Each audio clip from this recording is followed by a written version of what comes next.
आ आ आई. Yes. ब ब बदक.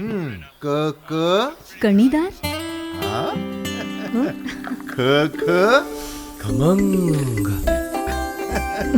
ग ग गोकुळतू. हा. अगदी घरच्यासारखं. कणीदार खमंग म्हणजेच गोकुळ तूप.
आमचे दिवसभरातले सर्व अपडेट्स, ताज्या घडामोडी आणि थेट लाईव्ह पाहण्यासाठी सबस्क्राईब करा, लाईक करा कोकणचं नंबर 1 महा चॅनल कोकण 7 लाईव्हचं YouTube चॅनल.